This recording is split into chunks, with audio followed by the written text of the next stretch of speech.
So for today's video guys, magluluto ako ng igado for style. So yan ang ating gagamitin karne is pork, syempre baboy. Ang ilalagay na ako ng sauce dyan.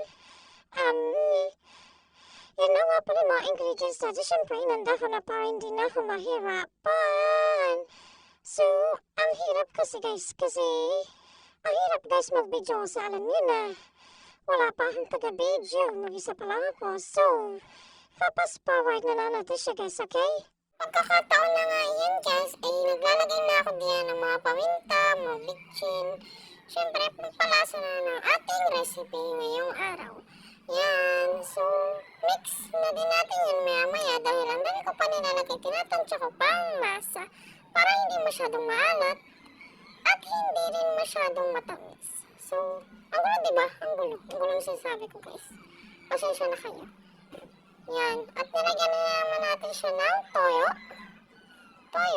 Nilagyan ko siya ng toyo para mas marinate ang ating baboy. Yan.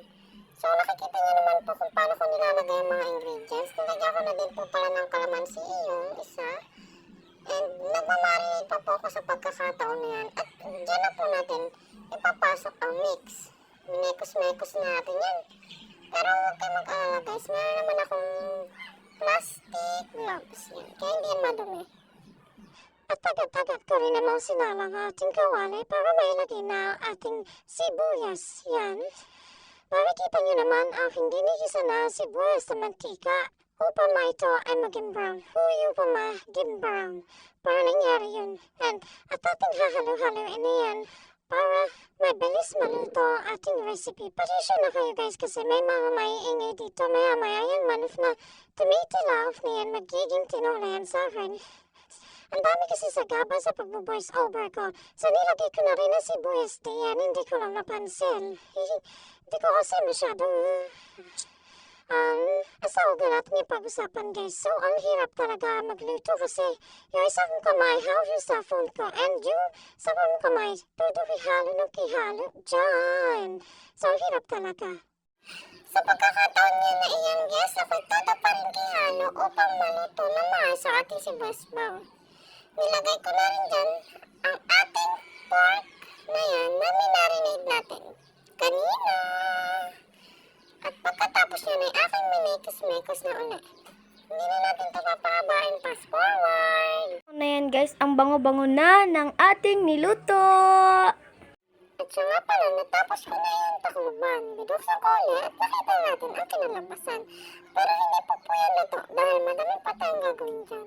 Kailangan po na mas lutong-luto na yung loob niya para masarap tikman. At dyan ko na rin po ilalagay ang ating carrots, potatoes, and other ingredients guys.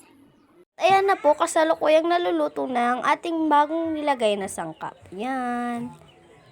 At mas lalo na nga pong tumindi ang bango ng ating nilulutong pagkain.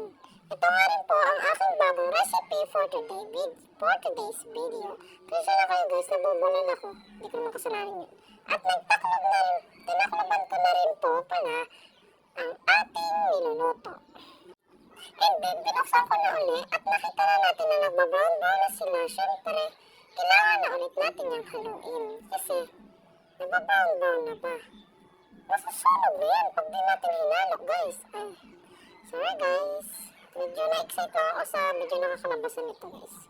I'm so excited at ang bango niya ulit. Yun na masasabi ko, mabango siya.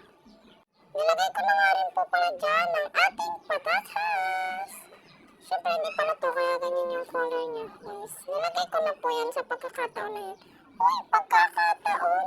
At time guys, tapos ko na yung haluin and tinakloban ko na siya. Ito na rin nga pala guys ang tamang pagkakataon na ating nilagay ang ating green peas. Yan, for the patungan person. Nilagyan ko na siya guys ng green peas para mas sumarap at mas gumanda ang ating niluluto. At pagkatapos ay aking hinalo-halo na ito. Wait for 45 years again. Yan na po ang naging resulta ng ating mahabang paghahalo. Yan, tinakluban ko na po ulit. At nag-wait lang po ako ng ilang minuto and naging ganyan na po yung tsura niya. Siyempre, nagbabahan niya sa ilalim para mix na po natin.